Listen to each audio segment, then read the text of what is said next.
गंगा जशी विक्रमच्या खोलीत आली आणि तिची नजर समोर विक्रमवर पडली, तेव्हा ती आश्चर्यचकित झाली. कारण विक्रम तिला रागाने बघत होता. तिच्या हातात पाण्याचा ग्लास होता. तिला विक्रमच्या रागाची भीती वाटत होती, पण आता ती त्याच्या रागापासून पळू शकत नव्हती. म्हणून ती लगेच त्याच्या अगदी जवळ येऊन उभी राहिली आणि त्याच्याकडे पाण्याचा ग्लास वाढवत म्हणाली, "मी तुमच्यासाठी पाणी घेऊन आले होते राजे. तुम्हाला तहान लागली असेल ना?" विक्रम तिच्याकडे बघत थोडा कठोर भाषेत म्हणाला, "मी तुला आत येण्याचा इशारा केला होता ना?" गंगा लगेच म्हणाली, "पण मी आता कशी येणार राजे?" कोणतेही कारण नव्हते.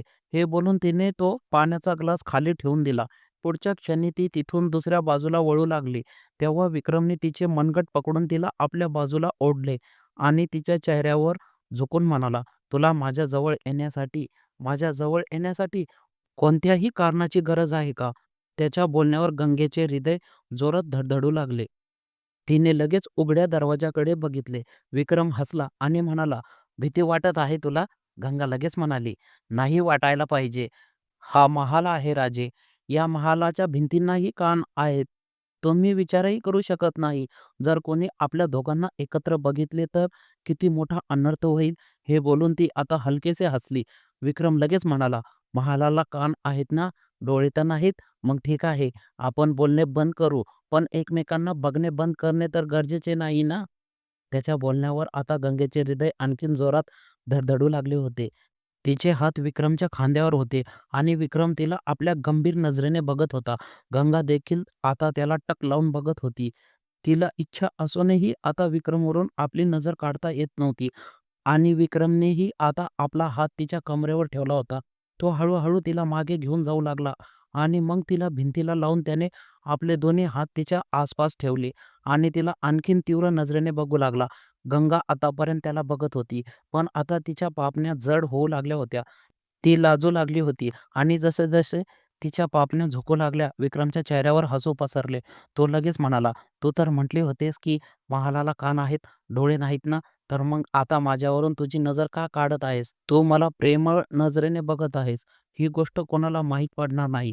बस, तू बोलू नकोस." त्याच्या बोलण्यावर गंगेने आता आपले डोके त्याच्या छातीला लपवले आणि म्हणाली, "त्रास देऊ नका ना राजे. तुम्ही खरोखरच कधी-कधी खूप त्रास देता." तिच्या बोलण्यावर विक्रमने तिच्या कमरेवर आपला हात ठेवला आणि हसून म्हणाला, "तुला त्रास देण्यात जो आनंद आहे ना गंगा, तो आता मी तुला कायम सांगू." हे बोलून तो आपला हात हलकेसे वरच्या बाजूला घेऊन जाऊ लागला. तेव्हा गंगा लगेच पुढच्या बाजूला सरकली आणि खोल-खोल श्वास घेऊ लागली. विक्रमने नजर वळून तिच्याकडे बघितले आणि म्हणाला, "मला पाणी नाही पाजणार का?" गंगा पटकन म्हणाली, "का? का नाही पाजणार? पाजेल ना."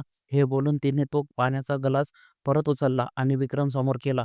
विक्रमने त्या ग्लासाला पकडण्यासाठी गंगेच्या हातावर आपला हात ठेवला आणि तो ग्लास गंगेच्या दिशेने वाढवून लागला. तेव्हा गंगेने आपला चेहरा मध्ये हलवला आणि म्हणाली, "पहिले तुम्ही." विक्रमने त्या ग्लासला आता आपल्या ओठांना लावले. जिथे त्याने आपले ओठ ठेवले होते, त्याच्या अगदी खालीच गंगेचा अंगठा होता आणि त्याने तसाच तो ग्लास पकडून ठेवला. जेव्हा विक्रमने थोडे पाणी पिऊन घेतले, तेव्हा गंगेने तो ग्लास आता आपल्या जवळ केला. त्यावर विक्रमचा हात अजूनही होता आणि गंगेने अगदी त्याच जागी आपले ओठ ठेवले. तिथून विक्रमने पाणी पिले होते. त्याच जागी आपले ओठ ठेवताना बघून विक्रमच्या चेहऱ्यावर हसू पसरले. तो लगेच म्हणाला, "जर म्हणशील तर माझ्या ओठांचे निशाण मी तुझ्या ओठांवर सोडून देतो." गंगेने आपला चेहरा दुसऱ्या बाजूला वळवला आणि म्हणाली, "लंडनहून या. त्यानंतर बेशक जे मर्जी असेल ते करा." विक्रमने एक गहरा श्वास घेतला आणि परत गंगेच्या अगदी जवळ होऊन तिच्या कमरेवर आपला हात ठेवला आणि म्हणाला, "जाणतो, खूप लहान आहेस तू, म्हणूनच कधी काही बोलत नाही तुला. पण जोपर्यंत मी लंडनहून माझे शिक्षण पूर्ण करून येईल, तोपर्यंत तू मोठी होशील गंगा. त्यानंतर फक्त निशाण नाही देणार तुझ्या ओठांवर. या ओठांना मी खूप उत्कंठपणे चुंबन घेईन." त्याचे बोलणे ऐकून गंगेच्या अंगावर काटा उभा राहू लागला होता. ती पटकन मागे सरकली आणि म्हणाली, "तुम्ही तुम्ही मला इथे बोलावले का होते राजे?" विक्रम हसला आणि म्हणाला, "तुझ्यासाठी एक भेट घेऊन आलो होतो." हे बोलून तो समोरच्या बाजूला सरकला, जिथे साईड टेबलवर त्याने एक छोटे पाकीट ठेवले होते. गंगा प्रश्नार्थक नजरेने विक्रमकडे बघू लागली, ज्याने ते पाकीट आता आपल्या हातात उचलले आणि मग गंगेच्या दिशेने वाढू लागला. त्याने गंगेला हात पकडून तिला सोफ्यावर बसवले. तेव्हा गंगा पटकन म्हणाली, "दरवाजा उघडा आहे राजे. कोणी येऊन जाईल, विक्रम हलकेसे हसला आणि पुढच्या क्षणी त्याने जाऊन दरवाजा बंद केला. आता तो गंगेकडे बघत म्हणाला, "आता तर कोणी बघणार नाही ना आपल्याला? महालाच्या भिंतीही नाहीत." गंगा फक्त हलकेसे हसली. पुढच्या क्षणी जेव्हा विक्रम गुडघ्यावर खाली जमिनीवर बसला, तेव्हा गंगा लगेच आपल्या जागेवरून उठत म्हणाली, "अरे बापरे! हे तुम्ही काय करत आहात राजे? असे करू नका." तुम्ही असे तिचे बोलणे पूर्ण होण्याआधीच विक्रमने तिचे मनगट पकडून तिला परत तिच्या जागी बसवले आणि म्हणाला, "आता जर माझ्या परवानगीशिवाय तू इथून उठलीस ना गंगा, तर बघून घे." त्याच्या बोलण्यावर आता गंगा काही बोलूच शकू नये. तिकडे विक्रमने आता आता तिचा नाजूक पाय आपल्या हातात धरला आणि मग तो आपल्या छातीवर ठेवला. गंगेचे हृदय धपापले.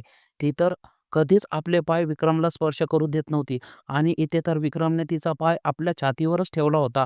पुढच्या क्षणी विक्रमने ते पाकीट उघडले जे त्याच्या हातात होते. त्यात सुंदर पैंजणाची जोडी होती. त्यात चांदीचे पैंजण होते, पण खूप जास्त सुंदर होते. विक्रम जाणत होता की त्याची गंगा महागड्या वस्तूंपेक्षा जास्त मूल्य त्या वस्तूंना देते जी मनाने दिली जाते. म्हणूनच तो तिच्यासाठी अगदी सामान्य पैंजण घेऊन आला होता, जे गंगा महालात घुमून फिरू शकेल, न की तिला सर्वांपासून ते पैंजण लपवण्याची गरज पडेल. विक्रमने एक पैंजण घातले आणि हसून गंगेच्या पायात घालताना म्हणाला, "आता मी तर जात आहे, तर काहीतरी असायला पाहिजे ना तुझ्याकडे मला आठवणीत राहण्यासाठी." गंगा, जी त्याला मोठ्या प्रेमळ नजरेने बघत होती, ती हसली आणि म्हणाली, "तुम्हाला वाटते की या वस्तूंनी मी तुम्हाला जाणीव करेन राजे? तुम्ही तर माझ्या हृदयात वास्तव्य करता. फक्त आपल्या छातीवर हात ठेवेन आणि तुमची जाणीव माझ्या रोमात भरून जाईल." तिच्या बोलण्यावर विक्रम हसला आणि म्हणाला, "पण काहीतरी असे असायला पाहिजे ना, ज्याने मला कळेल की होय, तुला माझी आठवण येत असेल.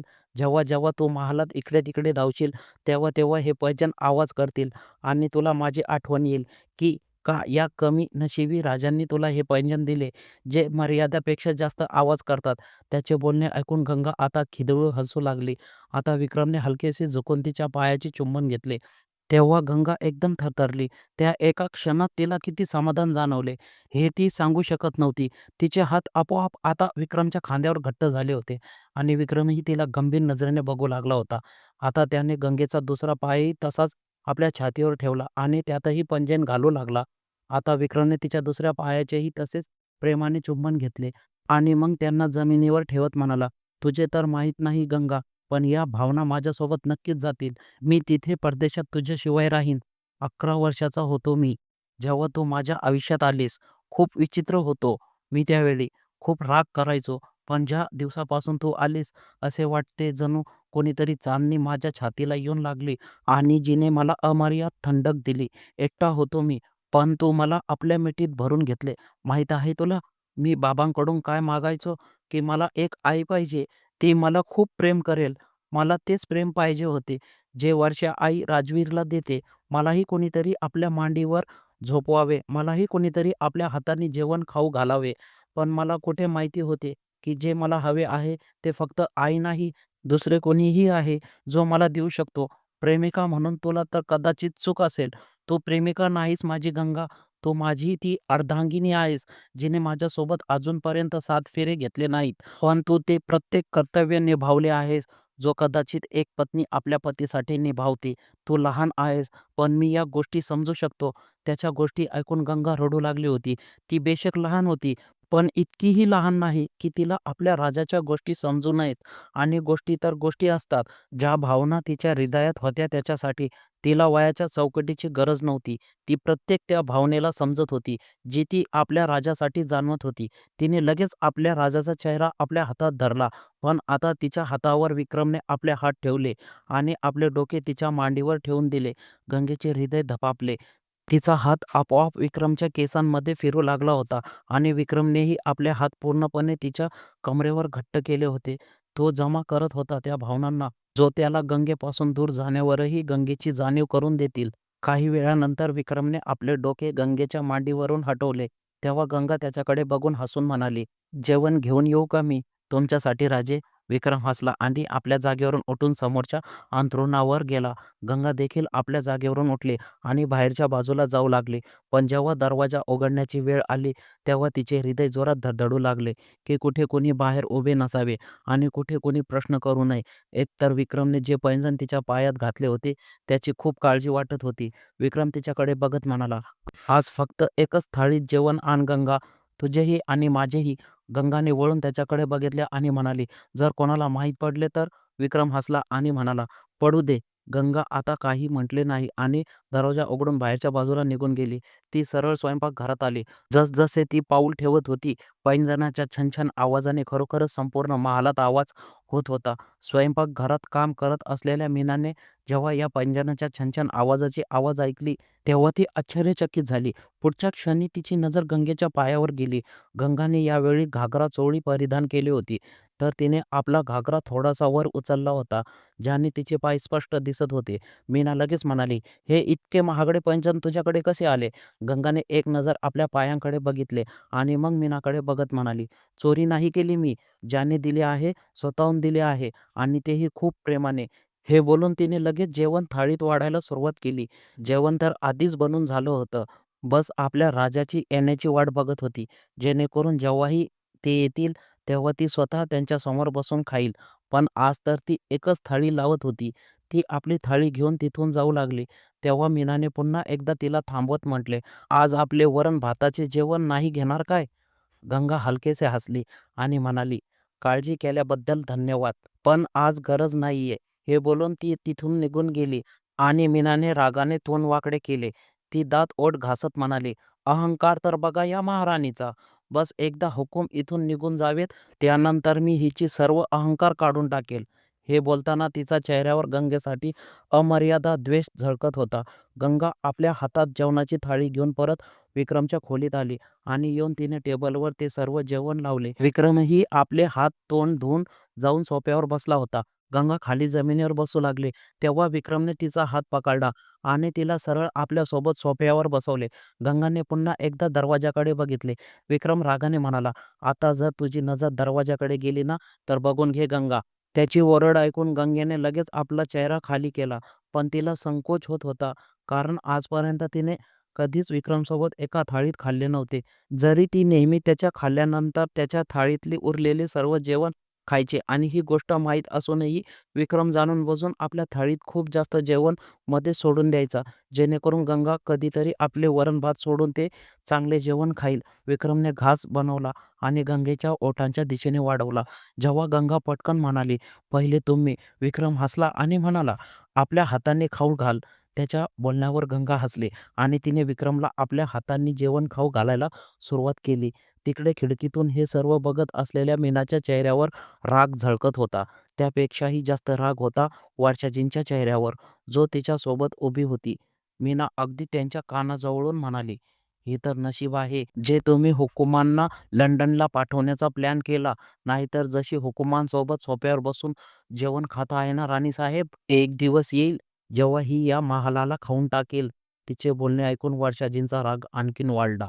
पुढच्या क्षणी त्यांनी विक्रमच्या खोलीत दिशेनं आपली पावले वाढवली. विक्रम आणि गंगा एकमेकांना जेवण खाऊ घालत होते तेव्हाच खिडकीवर उभ्या मीनाने वर्षाजींना अशी आग लावली की आता वर्षाजी लगेच विक्रमच्या खोलीच्या दिशेने पावले वाढवून चुकल्या होत्या. त्या खोलीत आल्या तेव्हा गंगाजी आतापर्यंत हसून जेवण खात होती. ती एकदम घाबरली आणि आपल्या जागेवरून उभी राहिली. विक्रम अजूनही आपल्या जागी बसला होता, कारण तो जेवण करत होता आणि महालात एक नियम होता, एक कायदा होता की जर कोणी माणूस जेवण करत असेल तर तो आपले जेवण मध्ये सोडून उठू शकत नव्हता. वर्षाजी रागाने गंगेकडे बघत म्हणाल्या, उपकार विसरणारी. राजे तुला तुझ्या गावावरून उचलून इथे घेऊन आले, तुला नोकरी दिली आणि तू तू इथे ऐशोआराम करत आहेस. आमच्याच मुलासोबत तू इशारे करत आहेस, त्याच्या हाताने जेवण खात आहेस, त्याला आपल्या हातांनी जेवण खाऊ घालत आहेस, त्याला आपल्या जाळ्यात फसवत आहेस. त्या सर्व गोष्टी ऐकून गंगा आश्चर्यचकित झाली. तिने तर कधीच अशा गोष्टी ऐकल्याही नव्हत्या. त्या सर्व गोष्टी तिच्यासाठी खूप जास्त विचित्र होत्या. ती मर्यादेपेक्षा जास्त घाबरू लागली. तिचे अजून इतके वय नव्हते की ती वर्षाजींसमोर आपली जीभ चालवू शकेल किंवा त्यांना असे परत उत्तर देऊ शकेल. ती आपल्या गोष्टीवर अडून राहत होती. जर ती खरी असेल तर ती त्यांना बिलकुल घाबरत नव्हती. पण इथे तिला स्वतःची चूक वाटत होती. वर्षाजी रागाने पुन्हा एकदा म्हणाल्या, "आजपर्यंत आम्ही तुला काही म्हटले नाही. पण आता, आता पाणी डोक्यावरून वर गेले आहे गंगा. म्हणून आता होईल जे कुणी विचारही केला नसेल. आता याच वेळी तू या महालातून बाहेर निघून जाशील आणि फक्त बाहेर नाही निघून जाशील, तर या त्यांच्या गोष्टी पूर्ण होण्याआधीच." विक्रम म्हणाला, "आणि तुम्ही असे का करू शकाल? तुम्हाला काय त्रास आहे? जर गंगा मला आपल्या हाताने जेवण खाऊ घालत असेल तर?" त्याची गोष्ट ऐकून वर्षाजी त्याच्याकडे बघतच राहिल्या. विक्रम तो होता, जो नेहमीपासून त्यांच्यासाठी तडफडत राहिला. त्यांच्या प्रेमासाठी आपले अश्रू वाहत राहिला आणि आज तो त्यांच्यासमोर जीभ चालवत होता. त्या रागाने म्हणाल्या, "खबरदार विक्रम, जर तू आमच्यासमोर जीभ चालवलीस तर." विक्रम हलकेसे हसला आणि म्हणाला, "मी तर असे काहीच करत नाहीये. जर तुम्हाला असे वाटत असेल, तर ती तुमची विचारसरणी आहे. पण एक गोष्ट तुम्ही ऐकून घ्याल महाराणी, की गंगा नाही आम्हाला कोणत्याही जाळ्यात फसवत आहे आणि नाही ती आमच्यासोबत कोणताही ऐशोआराम करत आहे. अशा शब्दांचा वापर जर तुम्ही नाही केला, तर जास्त चांगले होईल. गंगा आमच्यासाठी काय आहे, हे तुम्ही जाणत नाही. तर तुम्ही शांत राहा, तर जास्त उत्तम असेल." वर्षाजी रागाने दात ओठ घासत म्हणाल्या, "तू आमच्यासमोर जीभ चालवत आहेस. तुझी हिंमत कशी झाली आम्हाला उलटे उत्तर देण्याची?" विक्रम हसला आणि म्हणाला, "मी तर तुम्हाला काही म्हटलेच नाही. बस माझी गोष्ट मांडली आहे. तुम्हाला म्हटले आहे की तुम्ही जर असे नाही केले तर उत्तम होईल. उमरटपणा किंवा जीभ चालवणे तेव्हा होते जेव्हा आम्ही तुमच्यासमोर काही असे बोलतो जे सहन करण्यालायक नसते. पण जर तुम्हाला वाटत असेल की आम्ही तुमच्यासोबत उर्मटपणा केला तर माफ करा. जो तुम्ही गंगेसोबत करत आहात ते काय आहे? कोणाला आपत्तिजनक शब्द म्हणणे हा उमरटपणा नाही तर आणखीन काय आहे?" त्याची गोष्ट ऐकून वर्षाजींचे भान उडाले. त्या रागाने म्हणाल्या, "शांत राहा तू. या मुलीचा जास्त पक्षपाती बनण्याचा प्रयत्न करू नकोस. ही मुलगी आता या महालात राहणार नाही." विक्रम हलकेसे हसला आणि म्हणाला, "मी तुमच्याशी लढू इच्छित नाही. पण जर तुम्ही लढाई करण्याची इच्छित असाल तर ठीक आहे. जर तुम्ही गंगेला या महालातून काढून टाकण्याची धमकी देत असाल तर तुम्ही आमची गोष्ट ऐकून घ्या. जर गंगा या महालातून गेली तर मीही या महालातून जाईल. लंडनला नाही, गंगेसोबत." त्याची गोष्ट ऐकून वर्षाजींच्या भुवया वरच्या बाजूला उठल्या. तेव्हा दरवाजावर उभे रणजितराजे लगेच म्हणाले, "हे सर्व काय होत आहे इथे? तू या महालाला सोडून जाण्याची गोष्ट करूही कसा शकतोस?" हे बोलून ते पुढच्या बाजूला आले. वर्षाजी धक्क्यात राहिल्या. त्यांच्या चेहऱ्याचा रंग उडून गेला होता, कारण त्या रणजित राजांसमोर काही जास्त बोलू शकत नव्हत्या. विक्रम हलकेसे हसला आणि म्हणाला, "हे तर तुम्ही आपल्या पत्नीला विचारा बाबा, जो महालातून लोकांना काढून टाकण्याचे आदेश देत आहे. पण आम्हीही आमची गोष्ट सांगून चुकलो आहोत. जर गंगा इथून जाईल तर आम्हीही तिच्यासोबत जाऊ आणि मला नाही वाटत की आमचे जाणे तुम्ही परवडवू शकाल." हे बोलून आता त्याच्या चेहऱ्यावर थोडा अहंकार आला होता. जर तो प्रेमाने गोष्ट करणे जाणत होता, तर तो लोकांना आपल्या हातावर घेणेही जाणत होता. बेशक तो अजून वयात इतका जास्त मोठा झाला नव्हता की जास्त मोठे निर्णय घेऊ शकेल. पण त्याच्या आतमध्ये रक्त राजा महाराजांचे होते आणि त्याचा अभिमान, त्याचा स्वाभिमान त्याच्यासाठी सर्वात जास्त होता आणि गंगेसाठी तर तो काहीही करू शकत होता. मग बेशक ते आपल्या बाबांचा सन्मान करणे असो वा वर्षाजींसमोर आपली जीभ चालवणे. रणजितराजे वर्षाजीकडे बघत म्हणाले, "तुम्ही इथे काय करत आहात वर्षाजी? तुम्ही तर कधीच विक्रमच्या खोलीत येत नव्हत्या ना? तर आज इथे?" वर्षाजींनी रागाने म्हणाल्या, "तुम्ही हा प्रश्न मला करत आहात? पण मला हा प्रश्न तुम्ही या मुलीला का नाही विचारत? ही गंगा इथे काय करत आहे? तुम्हाला माहीत आहे, ही सोफ्यावर बसून विक्रमसोबत जेवण खात होती." रणजितराजे लगेच म्हणाले, "जर असे झाले आहे, तर तुम्ही ही गोष्ट इथेच संपवून टाका. कारण हा विक्रम आणि गंगेच्या मधील प्रकरण आहे. तुम्ही यात न पडल्यास जास्त उत्तम होईल." त्यांची गोष्ट ऐकून वर्षाजी आश्चर्यचकित राहिल्या. त्या लगेच म्हणाल्या, "पण एक दासी?" विक्रम त्याची गोष्ट पूर्ण होण्याआधीच म्हणाला, "दासी नाहीये, ती माझी होणारी अर्धांगिनी आहे." त्याची गोष्ट ऐकून गंगा एकदम धक्क्यात पडली. विक्रमने तिचा हात आपल्या हातात धरलेला होता. तिचे हृदय यावेळी जोरात धडधडू लागले होते आणि त्याची गोष्ट ऐकून वर्षाजी आणि रणजित राजेंच्या भुवया एकमेकांमध्ये जुळल्या होत्या. मीना, जी बाहेर उभी होती, ती आता लगेच तिथून पळून गेली होती. जर रणजित राजे किंवा विक्रमला माहीत पडले असते की ही सर्व आग तिने लावली आहे, तर गंगेचे तर माहीत नाही, पण ती या महालातून काही अशा प्रकारे बाहेर निघून जाईल की संपूर्ण जगात कुठेही दिसणार नाही. वर्षाची विक्रमची गोष्ट ऐकून रागाने म्हणाल्या, "पण एक दासी मी या महालाची राणी कधीच बनू देणार नाही." विक्रम हलकेसे हसला आणि म्हणाला, "काही गोष्ट नाही. तुम्ही आपला प्रयत्न करून घ्या. मी माझे बघून घेईल." हे बोलताना त्याच्या चेहऱ्यावरही अभिमान स्पष्ट दिसत होता. तिकडे गंगेच्या डोळ्यातून अश्रू ओरघळत होते. आजपर्यंत तिचा आणि विक्रमचा जो संबंध होता, तो सर्वांपासून लपलेला होता. जरी काही दिवसापूर्वीपर्यंत त्या दोघांनीही एकमेकांवर प्रेम व्यक्त केले नव्हते, पण आज वर्षाजी आणि रणजित राजेसमोरही त्यांचा संबंध आला होता. तिला समजत नव्हते की ती आता काय म्हणावी, काय प्रतिक्रिया द्यावी. वर्षाजी रागाने तिळतिळून तिथून निघून गेल्या आणि आता तिथे फक्त विक्रम, गंगा आणि रणजित राजे राहून गेले. रणजित राजांनी एक नजर गंगेकडे बघितले आणि मग तिच्या डोक्यावर आपला हात ठेवून तिथून निघून गेले. गंगेच्या चेहऱ्यावर हलकेसे हसू पसरले. रणजित राजांनी तिच्या डोक्यावर आपला हात ठेवणे हे तिच्यासाठी त्यांच्या आशीर्वादासारखे होते. काहीतरी असे वाटत होते जसे रणजित राजांनी त्यांच्या संबंधाला सहमती दिली असावी. तिकडे दुसऱ्या बाजूला आता विक्रमच्या चेहऱ्यावर लांबच लांब हसू होते. त्याने गंगेकडे बघितले आणि म्हणाला, "आता तर दरवाजाची काळजी नसेल ना?" गंगा खिदळून हसू लागली. विक्रमने तिच्या गालावर आपला हात ठेवला आणि म्हणाला, "जा, ही थाळी परत स्वयंपाकघरात ठेवून ये आणि दुसरी थाळी घेऊन ये." गंगा हसले आणि ती थाळी उचलून तिथून स्वयंपाकघराच्या दिशेने निघून गेली. महालाचे लोक थंड जेवण खात नव्हते, तर आता ती दुसरे गरम जेवण घेऊन जाणार होती. तिकडे दुसऱ्या बाजूला रणजित राजे आपल्या खोलीत आले आणि येऊन आपल्या खुर्चीवर बसले. त्यांच्या चेहऱ्यावर यावेळी काळजीने भरलेल्या सुरकुत्या दिसत होत्या. ते जाऊन खुर्चीवर बसले आणि त्याच्या डोळ्यात गहन लाली पसरली आणि त्यांनी काही क्षणासाठी आपले डोळे बंद केले. एका दिवसानंतर सकाळची वेळ. विक्रम सकाळच्या वेळी छतावर बसला होता आणि त्याचे डोळे समोरच्या दरवाजाकडे लागलेले होते. तिथून त्याला गंगेच्या येण्याची वाट होती. तेव्हाच त्याला पैंजणाच्या छनछनची आवाज आली. तर त्याच्या चेहऱ्यावर हसू पसरले. तेव्हाच खोल श्वास घेऊन गंगा तिथे आली आणि येताच तिचीही नजर आपल्या राजावर पडली. विक्रम तिच्याकडे बघून हसून म्हणाला, "कधीपासून वाट बघत आहे तुझी." गंगा लगेच आपला घागरा आपल्या हातामध्ये उचलत त्याच्याजवळ आली आणि म्हणाली, "किती काम पडले होते करण्यासारखे. ते सर्व सोडून तुमच्याजवळ येऊ का राजे?" तिच्या गोष्टीवर विक्रमने गहन नजरेने बघितले आणि म्हणाला, "म्हणजे काम जास्त गरजेचे आहे?"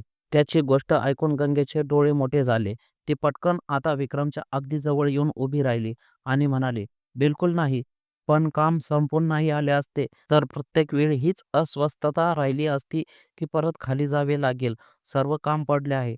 पण आता कोणतीही अस्वस्थता नाही होणार. आता मी शांतपणे तुमच्यासोबत वेळ घालवू शकते."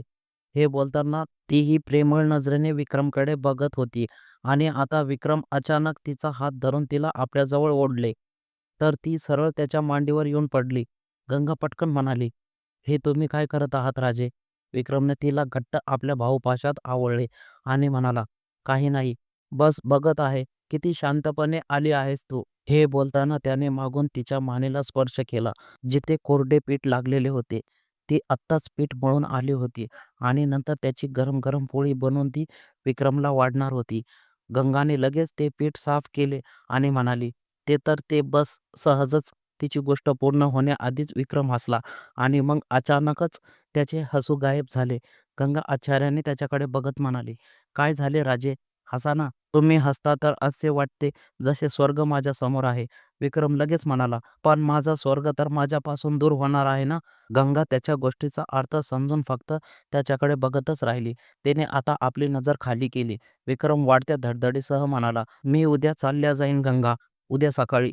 जेव्हा कदाचित तू उठलीही नसशील, मी इथून गेलेला असेन." त्याच्या गोष्टीवर गंगेला अस्वस्थता जाणवू लागली. बेशक ती आपले काम संपवून आली होती. आपली अस्वस्थता संपवून आली होती.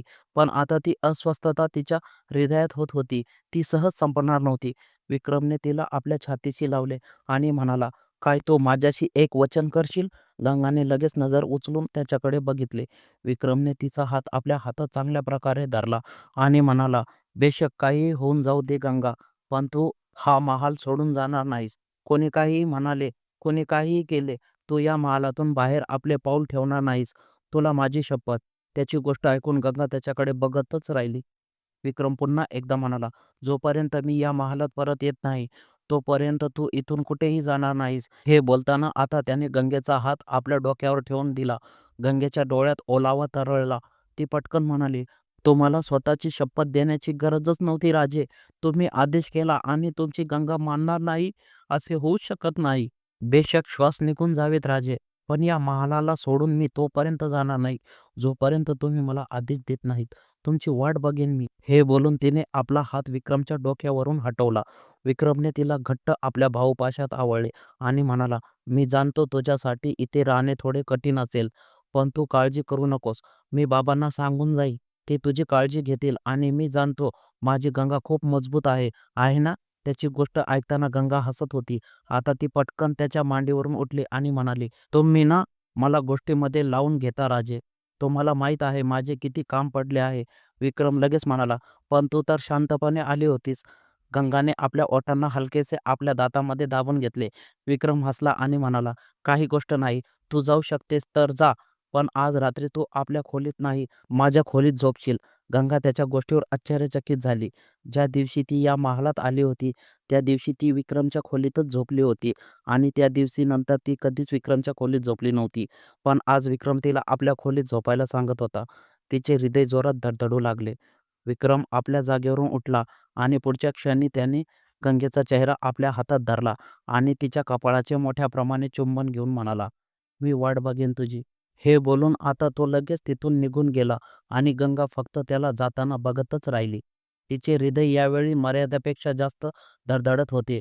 भाग 6 अगदी जवळ आला आहे. हृदय पिळून टाकणारी कथा पुन्हा सबस्क्राईब करा आणि साथ द्या. पुढचे असेच भाग बघण्यासाठी सबस्क्राईब करून ठेवा. लाईक करा. कथा आवडली असेल तर कमेंट करा.